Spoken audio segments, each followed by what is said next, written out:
A white police officer orders a police dog to attack a little black girl in the park, thinking there would be no consequences. But when the girl's father, a police captain, shows up demanding justice, everything changes. Sign up now so you don't miss the upcoming events. Where are you watching from? The soft morning sun spreads over the park, bathing everything in a golden light. Laughter and chatter fill the air. Families relaxing on picnic blankets, joggers moving rhythmically along the trails, and children with bright smiles playing in the playground. A light breeze carries the scent of freshly cut grass, making the morning air cool and refreshing, painting the perfect picture of a peaceful morning. But for John Miller, a white police officer, all of this just makes him feel distant. Wearing his neat police uniform, John doesn't blend into the scene. He walks along the trail with his loyal police dog Rex, deep in thought. What fills his heart is not relief, but a smoldering irritation. Everyone here seems carefree, not worrying about the order or rules John has to enforce every day. They don't realize how much effort it takes to keep everything under control, and that frustrates him. As he patrols, John's eyes accidentally fall on Alyssa, a black girl about 6 years old, joyfully running across the grass, chasing her toy plane. Alyssa's innocent laughter rings through the quiet space, and it only adds to John's discomfort. In his eyes, she seems too carefree, too free, stirring an uneasy feeling inside him. This girl doesn't belong here, John thought, watching Alyssa's every step. The unease inside him began to transform into a quiet anger. Alyssa was just an innocent child, playing like any other kid, but in John's mind, her presence triggered unconscious biases. The girl, with her black skin and innocent joy, seemed to stand in stark contrast to what John thought should be in the park that morning. Rex, the sleek-coated police dog, began to sense his owner's change in mood. Its ears perked up, sharp eyes locking onto Alyssa as if waiting for a command. The leash in John's hand tightened slightly, and a dangerous thought began to form in his mind, one he didn't question or hesitate over. John looked at Alyssa, gripping the leash tightly, and in that moment, everything peaceful around him seemed to fade from his mind. In his head, one overwhelming thought dominated. This girl doesn't belong here. Rex let out a low growl, ready to act on command. This girl doesn't belong here. That thought repeated in John's mind, like a silent order driving his actions. His grip tightened on Rex's leash, and for a moment, everything went quiet, leaving only the sound of his own breath and the intense gaze of the dog. The discomfort in John's heart flared into a decision he didn't hesitate to make. Alyssa needed to be controlled. That black girl with her carefree attitude made John feel like he was losing control, and to him, that was unacceptable. Alyssa has no idea what's about to happen, John thought. The girl kept playing, laughing as her toy plane soared back and forth over the grass. Unaware of the approaching danger, Alyssa tripped on a small rock and fell, but immediately got back up, continuing to run, her eyes never leaving her plane. John clenched his teeth. "Let's go, Rex." His voice was low, cold. His command was just enough to trigger the instincts of the police dog. Rex tensed, its eyes locked on Alyssa with growing aggression. Just waiting for the order, Rex was ready to charge like lightning. John loosened the leash in his hand, and Rex immediately lunged toward the girl. In an instant, the peaceful park erupted into chaos. Rex tore through the air at an incredible speed, its powerful legs slicing through the wind, sharp teeth bared as its ferocious barking shattered the silence. Alyssa turned around at the sound of the growl, but it was too late. The smile on her innocent face vanished in an instant, replaced by pure terror. The massive dog closed in within seconds. Her toy plane slipped from her hands. As Alyssa's eyes widened in fear, her legs frozen in place from the shock. She wanted to scream, but the scream got caught in her throat. In that moment, Rex reached her, knocking her to the ground with a powerful leap. Alyssa fell, her small body pinned under the claws and teeth of the ferocious dog. The threatening growl rumbled from Rex's throat as it stood over Alyssa, its cold eyes locked on its target. Alyssa burst into tears, the droplets running down her cheeks as she cried out, "Help!" Her voice, hoarse from fear, rang weakly in the air that had once been filled with joy. From afar, people started to notice the situation, and screams began to echo from the crowd. Some ran closer but were stopped by the dog's aggression. A woman sitting on a nearby bench gasped in horror, quickly pulling her child close. Joggers stopped, pulling out their phones to record what was happening in front of them. In the midst of all the chaos, John Miller stood at a distance, watching everything unfold with a cold, emotionless expression. He didn't move to help Alyssa, nor did he order Rex to stop. Instead, he just stood there, his icy eyes fixed on the scene before him. In his mind, this was just a small lesson for the girl, to show her that not everyone could act freely and carelessly in a space he was responsible for. Amid the crying and terrifying growls of Rex, Alyssa lay on the ground, her small body trembling with fear. The crowd continued to gather, but no one dared get close, fearing the vicious police dog. Just then, from a distance, a voice rang out with authority and fury, breaking through the chaotic atmosphere. "Rex, stop immediately!" David Williams, Alyssa's father, appeared like a storm, rushing to the scene with eyes full of anger and fear. As a police captain in the area, David had been jogging in the park when he heard Rex's barking and the heartbreaking cries of his daughter. His heart nearly stopped when he recognized Alyssa's voice. Now, as he approached, he couldn't believe his eyes. His daughter was lying on the ground, being attacked by a police dog, and none other than John Miller, one of his colleagues, was watching indifferently from a distance. David shouted with all his strength, his voice echoing across the park, "John, call Rex off right now! Stop!" Despite his overwhelming anger, David kept a sliver of rationality, knowing he had to act quickly to save Alyssa. John slowly turned his head towards David, a momentary look of confusion flashing in his eyes. He knew David Williams, not just as a father protecting his child, but as the captain of the local police department, a man with far more authority than he had. But instead of hastily commanding Rex to stop, John remained cold, though his hand trembled slightly upon hearing David's voice. "The girl was acting suspicious," John muttered, trying to justify himself, but his words only made the situation worse. David had no patience left to hear more. He rushed toward Alyssa, yanking Rex off her with incredible strength. David grabbed the police dog by the collar, and with a sharp command, Rex finally backed down, stopping its barking. David quickly knelt beside his daughter, pulling Alyssa protectively into his arms, checking to see if she was seriously hurt. Alyssa, still shaking and with tears streaming down her face, saw her father and immediately clung to him, sobbing. "Daddy!" she cried, her voice breaking from the fear she had just endured. David held his daughter tightly, feeling her small heart pounding wildly with panic. "Daddy's here. You're okay," David whispered, his voice gentle but filled with protective strength. David's entire body trembled with rage. Once he was sure Alyssa was safe in his arms, he slowly stood up, his eyes burning with fury as he turned toward John. "What the hell do you think you're doing?"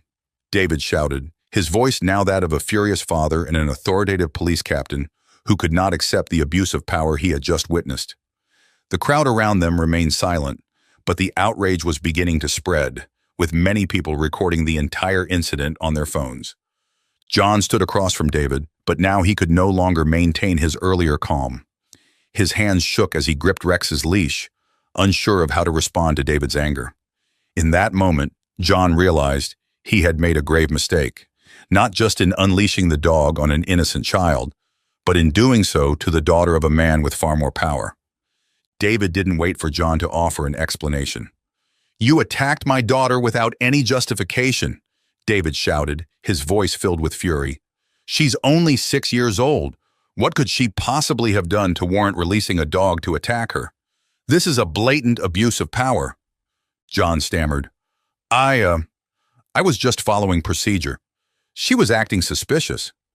His attempt at an explanation sounded incredibly weak amid David's fury and the crowd's rising anger. David stared at John, disbelief written all over his face. "Procedure?" he repeated, his voice dripping with contempt. "Are you telling me that the procedure allows you to release a dog to attack a child playing in a park?"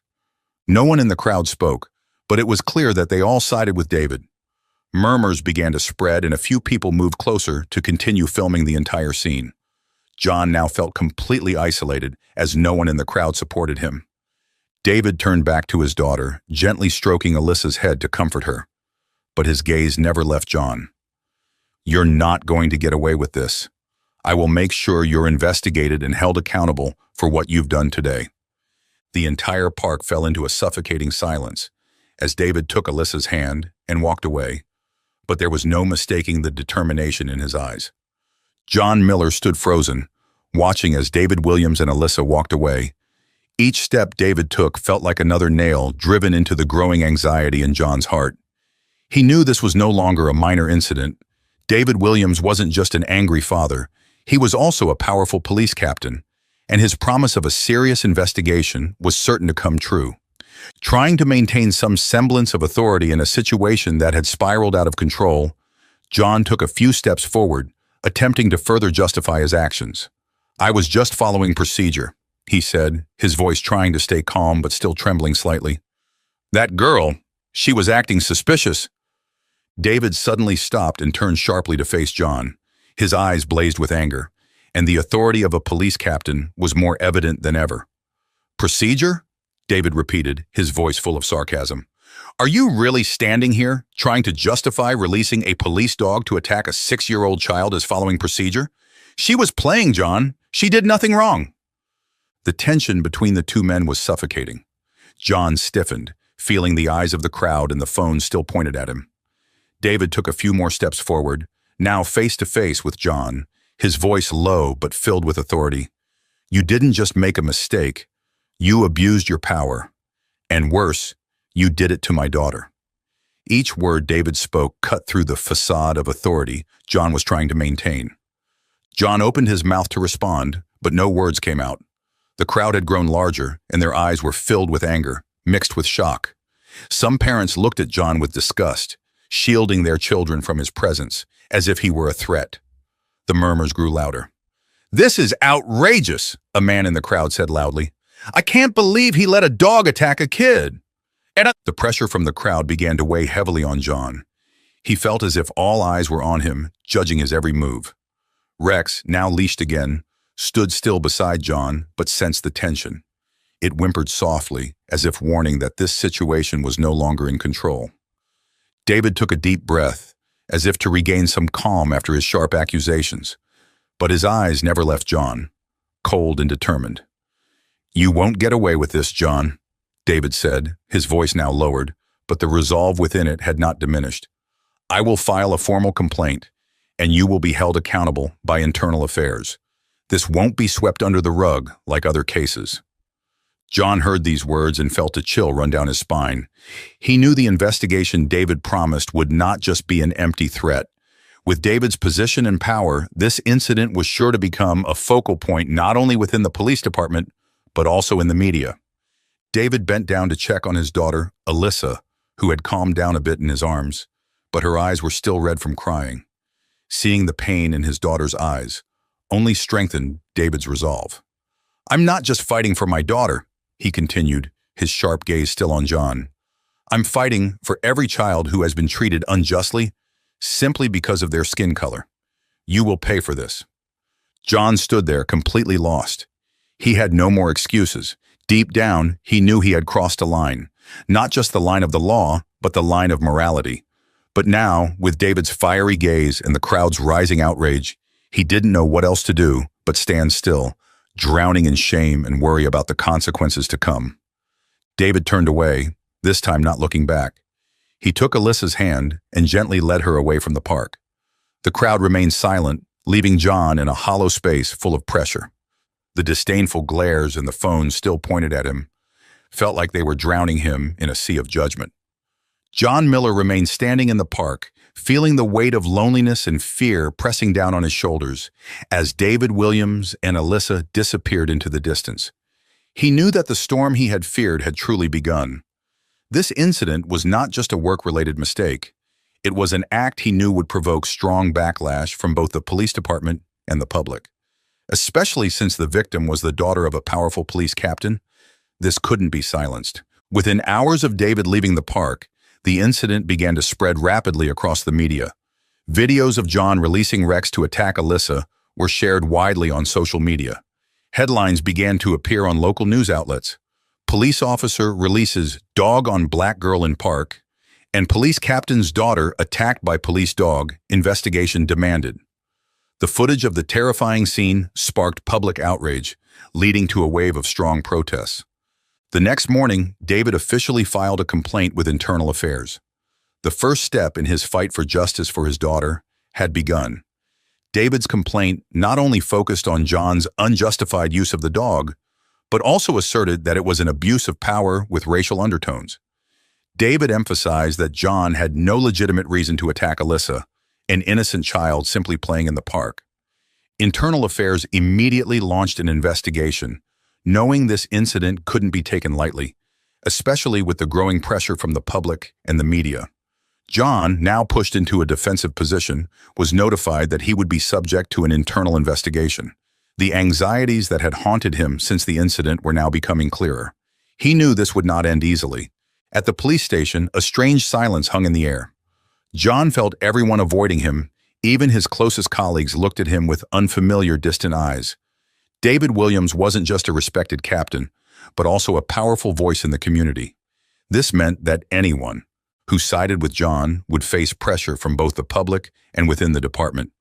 Rumors began to spread throughout the police station, and some of John's colleagues even questioned whether releasing the dog to attack was really proper procedure. Later that afternoon, John was called into a meeting with the head of Internal Affairs, the officer in charge of the investigation. Sarah Thompson, an experienced officer, looked at John with a serious expression, unable to hide her disappointment. "Miller," she began, her voice slow but firm, "do you realize how far this situation has gone? This isn't just an internal matter anymore. The entire community is watching, and this could seriously impact your entire career." John tried to remain calm. "I was just following procedure, Sarah," he replied. But as soon as the words left his mouth, he felt the weakness in his argument. He himself no longer fully believed in the so-called procedure. Sarah shook her head, folding a file neatly in front of her. "That's not an excuse in this situation, especially when the victim is an innocent child. And worse, it's the daughter of Captain Williams. Procedure or not, your actions crossed a line. And now we have to face a serious investigation. There's video evidence, there are witnesses, everything is against you." John remained silent, Sarah's words making him feel as if everything was falling apart. He had known the situation would be serious, but he hadn't thought it would escalate this far and this quickly. The police department was already a place full of pressure, but now with this incident, John felt more isolated than ever. As he left the meeting room, John faced the cold stares of his colleagues. They no longer laughed or exchanged friendly words with him as they used to. In fact, some even avoided him as he passed, unwilling to face him. John clearly felt that he was becoming an outsider in his own organization. Meanwhile, David had begun meeting with lawyers and preparing for the long battle ahead. His anger wasn't just directed at John, but at the entire system that allowed such abuses of power to exist for years. He knew that this fight wasn't just about getting justice for Alyssa, but about protecting the rights of other children who may have suffered similar injustices but had no one to stand up for them. David also understood that the police department wouldn't easily accept defeat, especially since the investigation could negatively affect the department's image and reputation. But David was determined. The memory of Alyssa's terrified eyes when Rex pinned her down was still etched deeply in his mind. That made him even more resolute in pushing for the investigation and ensuring that John Miller would be held accountable for what he had done. The investigation became more complex as witnesses were called in to provide testimony. Many people in the park that day had recorded the incident on their phones, and these videos became powerful evidence against John. Pressure from the community continued to grow as social justice groups in the Black community began organizing protests outside the police station, demanding justice for Alyssa and for John Miller to be held accountable. In his office, John Miller felt the growing weight of pressure bearing down on him. The whispers from his colleagues outside, the disdainful looks, and the feeling of isolation made him feel cornered. The Internal Affairs investigation was moving quickly, with the videos and witness testimonies piling up against him, and every passing second made him feel more and more like his career was on the brink of collapse. Unable to sit idly by and wait for his fate to be decided, John knew he had to act. He left his office with a new resolve, to find a way to protect himself at all costs. His mind raced with plans to get out of his current situation. He needed help, he needed someone on his side, and most of all, he needed to minimize the consequences of the incident. John headed to the office of Mark Stevenson, the head of the local police union. Mark had helped many officers in similar legal troubles before. Though John wasn't entirely sure he would receive Mark's support, he knew this was his only chance to salvage his career. "Mark, I need to talk," John said as he entered the room, his voice urgent. Mark looked up at him, his sharp eyes assessing the situation before making a decision. "John, I've heard about it already," Mark said with a sigh, inviting John to sit down. "This isn't just a small incident anymore. It's turning into a media firestorm. You made a big mistake by releasing the dog on a child. And it's even worse that it was the police captain's daughter." John hung his head, feeling the weight of the deadlock he was in. "I know, Mark, but I can't let this go too far. I followed procedure, and I need to protect myself. There's got to be a way to handle this without ruining everything, right?" Mark was silent for a moment, considering John's words. "This has already gone too far, John. You're not just up against David Williams, you're up against the whole community in the system, but you still have a chance if we can shift the investigation's focus," Mark said, his eyes growing sharper. "We can make this less serious by creating a valid reason for your actions. For example, you could say that you suspected the girl was doing something dangerous, or even blame it on a miscommunication with Rex the dog." John was quiet for a moment, thinking about Mark's suggestion. Deep down, he knew it wasn't true. Alyssa was completely innocent and just playing. But in this situation, John didn't have many options. "So, what can we do to lessen the consequences?" John asked, trying to hide the hesitation in his voice. Mark looked at John, his eyes full of calculation. "We need to make you look like the victim of a misunderstanding. I can arrange a press conference where you'll express remorse while stating that you had no intention of harming anyone. We'll push the narrative that you were just following procedure, and that the girl acted suspiciously. This might help calm the public reaction and reduce the pressure from the investigation." John felt like he was being dragged into a swamp. He knew that blaming Alyssa would only complicate the situation and could backfire. But at this point, with everything going against him, he didn't have much of a choice. "All right," he said, his voice weak. "I'll go with your plan." The next day, a press conference was held. John stepped up to the podium with a tired and heavy face. The camera flashes from the photographers went off repeatedly, and both the reporters and the public were watching closely. At the press conference, John stated that his actions were simply a misunderstanding, that Rex had reacted too quickly to the situation, and that he had no intention of harming little Alyssa. He tried to express remorse and hoped the investigation would proceed fairly. But soon after the press conference ended, the public's reaction was not as expected. David Williams, upon hearing about the press conference, was extremely furious. He saw it as a dishonest act and pointed out that John was trying to deflect blame instead of taking responsibility. "He's blaming my daughter, a 6-year-old child," David told the press later, his eyes filled with rage. "He doesn't even have the courage to admit his mistake." David's outrage only fueled the public's anger. Social justice groups, who had been closely watching the case, began organizing larger protests outside the police station, demanding John's suspension and a fair investigation. Videos of the dog attacking Alyssa continued to be widely shared, and the media's criticism showed no signs of letting up. With the situation getting worse by the day, John began to realize that Mark's plan might not be as effective as he had hoped. Instead of calming things down, it seemed to be making everything worse. The internal affairs investigation was still ongoing, and with the growing amount of evidence from witnesses and videos, John could feel his future in the police force fading. Meanwhile, David was not giving up his fight. He and his lawyers continued gathering evidence, holding meetings with internal affairs, and publicly sharing the evidence in their favor through the media, ensuring that John would not easily escape responsibility.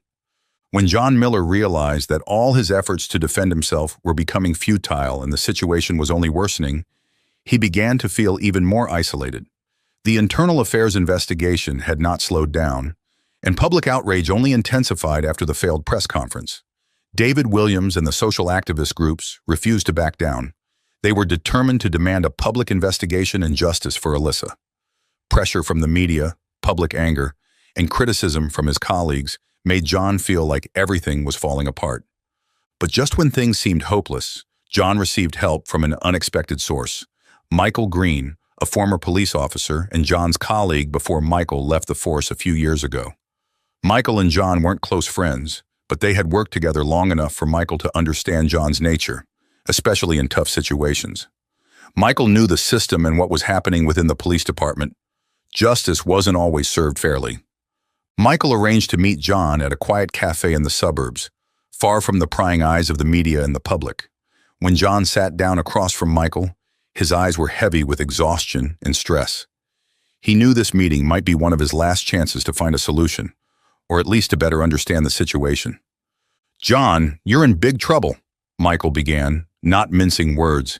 He didn't intend to make John feel better, but to make him see the gravity of the situation. "This isn't just between you and David Williams anymore. It's become a symbol of police abuse, and with the kind of public pressure we're seeing, the police department may not stand behind you." John lowered his head, unable to refute anything. He understood that Michael was right. Things had spiraled far out of his control. "I don't know what to do anymore, Michael," John sighed. "Everything I've tried hasn't worked. The public has turned against me. I was following procedure, but now no one cares about that." Michael looked at John, his eyes filled with careful consideration. "I'm not here to justify your actions, John. You know you made a mistake, but I think I can help you get out of this situation, or at least lessen the consequences." John looked up at Michael with a glimmer of hope. "How?" he asked. "There are a few officers in the department you could reach out to for help in providing favorable evidence for you, but not by blaming the girl, because that will only make things worse," Michael warned. "You need to be honest, admit that you acted rashly. At the same time, I've learned about certain incidents in David Williams's past that, if brought to light, could complicate things for him." John was slightly taken aback by that. "What do you mean? What has David done?" John asked, not fully understanding Michael's intent.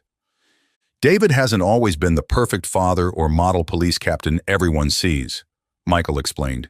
"He's made a few mistakes in the past, incidents that people have chosen to forget or cover up.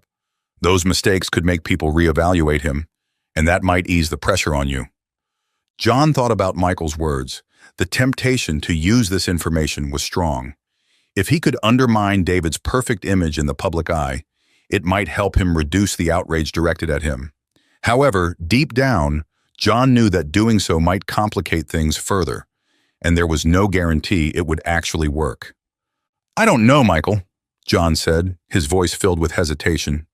"If I bring up David's mistakes, this could get even worse. I'm not sure I want to bring him down to save myself." Michael nodded, understanding John's inner conflict. "You're right, John. You need to think carefully before making that decision. You can choose the path of honesty, admit your mistake, and seek forgiveness from the community, or you can use this information to protect yourself. But remember, every action has consequences." John sat in silence, thinking about everything Michael had said. He knew he was facing a difficult decision.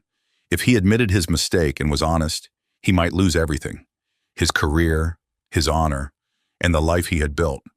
But if he used David's past mistakes to defend himself, he might save his career, but also destroy his relationships with his colleagues and his reputation in the community. The meeting with Michael had opened a new path for John, but it also made him realize that no choice was perfect. Whichever path he chose, he would have to face the consequences, and that made the storm he was facing seem more complicated and unpredictable than ever. As for David Williams, he was not slowing down in his preparations for the legal battle. David knew that John Miller might try anything to defend himself, but he was determined to protect his daughter and get justice for Alyssa. He was ready to face whatever came his way, even if John tried to bring up his past mistakes to shift the focus. This battle, it was clear, would no longer be just between John and David, but would draw in the entire system and the watchful eyes of the community. As the internal investigation neared its conclusion, John Miller knew that there wasn't much time left to make his final decision. Michael Green's advice still echoed in his mind. Should he be honest and take responsibility, Or should he use the damaging information about David Williams to save his career? With each passing day, the pressure from the community, the protests, and even his colleagues only made John's situation more suffocating. Finally, the day of the hearing arrived. The atmosphere in the police station that day was tense and heavy. The crowd outside continued to gather, chanting for justice for Alyssa and demanding that the police department take serious action. Social activist groups, parents, and even the media were all closely watching this event, as it had become more than just an internal hearing. It had become a symbol of the fight against police abuse. David Williams was present at the hearing, sitting in the front row with his lawyers. He sat up straight, his eyes cold and full of determination. Alyssa was not present. David didn't want his daughter to endure any more trauma. He had prepared everything to push the case to its conclusion, to get justice for his daughter. John walked into the hearing room, unable to hide his nervousness. His eyes scanned the room, feeling the coldness in the stares of everyone around him. Across from him, Sarah Thompson, the head of the internal investigation, was ready to begin the hearing. "Let's begin," Sarah said, her voice sharp. "Officer John Miller, you are accused of excessive use of force by releasing a police dog to attack Alyssa Williams, a 6-year-old child, while there was no actual threat. This is your opportunity to present your side, explain yourself, and provide any evidence to defend yourself." John took a deep breath, feeling the weight of every word Sarah said. This was the critical moment. He had to decide whether to be honest and admit his mistake, or use what Michael had suggested. The anxiety surged, but John knew he couldn't back down. John stood up, looking directly at Sarah and the entire hearing panel. He began to speak, his voice shaky but trying to stay steady. "I want to start by saying that I had no intention of harming anyone, especially a child like Alyssa Williams. At the time, I believed I was doing my job correctly. But now, after looking back, I realized that my actions were a grave mistake." The room fell into a heavy silence. Everyone was listening intently, but no one dared to speak. John continued, "I misjudged the situation. The girl was not a threat. I acted without careful consideration and abused my power. I take full responsibility for my actions and apologize to the Williams family, especially Alyssa." Each word from John fell softly in the room, but it didn't ease the tense atmosphere. David stared at John, his eyes unwavering. Though John had apologized, it didn't erase the pain and fear his daughter had endured. Sarah was silent for a moment before she continued. "Officer Miller, your apology is noted, but we must also consider the evidence from the incident. Do you have any additional information or evidence to defend yourself against these charges?" John paused. This was the moment when he had to decide whether or not to use the information about David Williams's past. His hand unconsciously gripped the edge of the table, Michael's words echoing in his head. "Using that information could get you out of this." But when he looked at David's face, at the focused eyes of those around him, and thought about the consequences of pushing things further, John decided not to do it. He sighed and said, "No, I have no further evidence. I just want to admit my mistake and take responsibility for what I've done." Sarah stared at John, as if trying to assess the sincerity in his words. After a moment of silence, she signaled for the panel to begin their discussion. The discussion lasted only a few minutes, but to John, it felt like an eternity. Sweat began to form on his brow as all eyes in the room were on the panel. Finally, Sarah stood up and announced the decision. "After reviewing the evidence, witness testimonies, and your own admission, we conclude that your actions, Officer John Miller, violated proper procedure and were an abuse of power. Therefore, we have decided to strip you of your position in the police force, and the case will be referred to higher authorities for further legal review." The room fell silent. John hung his head, feeling as if his entire world was collapsing before his eyes. He had lost everything, his position, his honor, and possibly his future in the police force. But deep down, he knew that this was the price he had to pay for the mistakes he had made. David sat quietly, his face emotionless. After all the struggles, the truth had been revealed, and justice had begun to be served. But in his heart, Alyssa's pain remained, and he knew it would take a long time to heal that wound. John stood up, walking out of the hearing room, feeling lost amidst the crowd. His career was over, and now he had to face an uncertain future. David watched John leave, and though he had won justice for his daughter, he didn't feel victorious. This battle was only the beginning, and he knew that many systemic issues still needed to be addressed to prevent abuses of power in the future. David Williams sat in the hearing room, watching John Miller walk out the door. Though the decision had been made and justice had been partially served, David didn't feel the relief he had expected. This wasn't the victory he had hoped for, because nothing could erase the fear Alyssa had experienced. Justice, though established, still left David with a deep void and concerns about the larger issues within the system. As people began to leave the hearing room, David stayed a bit longer, sighing, reflecting on what had just happened. He had won recognition for the truth and protected his daughter. But deep down, he knew that this wasn't just about John Miller being punished. It was about confronting a system with many flaws, where abuses of power like John's could happen easily and often go unchecked. David stood up and left the hearing room. Outside, the supporters of justice for Alyssa were still there, chanting slogans calling for change. As David walked through the crowd, many patted him on the shoulder, congratulating him and expressing their admiration. They saw him as a symbol of the fight against abuse of power, as a father who wouldn't stand by when his daughter was treated unjustly.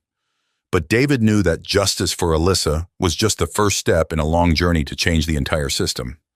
When he got home, Alyssa was sitting on the couch, holding her favorite stuffed animal. Seeing her father walk in, she immediately ran to him, hugging him tightly. David knelt down, holding his daughter close, feeling her little heart still trembling from the earlier trauma. "Are you okay, Alyssa?" David asked softly, stroking her hair. Alyssa nodded, her eyes sparkling as she looked up at her father. "I'm okay, Daddy. I'm not scared anymore." But in her voice, David could still hear a hint of fragility, easily hurt. He knew that emotional wounds wouldn't heal quickly, but what mattered was that Alyssa felt safe with him, and that brought David comfort. Angela, David's wife, came over, her eyes also filled with concern. "Is it over?" she asked, her voice soft but filled with anxiety. "It's partly over," David replied, pulling Alyssa closer. "John's been stripped of his rank, and the investigation will continue. But I don't think this is the real end. There's still a lot that needs to change." Angela nodded, understanding her husband's feelings. "I just hope the little one can get over her fear soon. What happened was too much for a child like Alyssa." David held his daughter tighter, his eyes looking out the window. "We'll get through it together, I promise. And not just for Alyssa. I'll keep fighting so that no other child has to go through this again." In the days that followed, the Williams family slowly returned to their normal lives. Alyssa started playing again, though there were still moments when she would flinch at the sound of a dog barking in the distance. David knew that his daughter's recovery would take time, but he also believed that they were on the right path. With each step Alyssa took, he could see the strength and resilience in her, and that made him prouder than ever. David's work at the police station continued, but things were no longer the same. The recent events had left a deep mark on the department. Discussions about abuse of power and the responsibility of the police force had become more open and serious.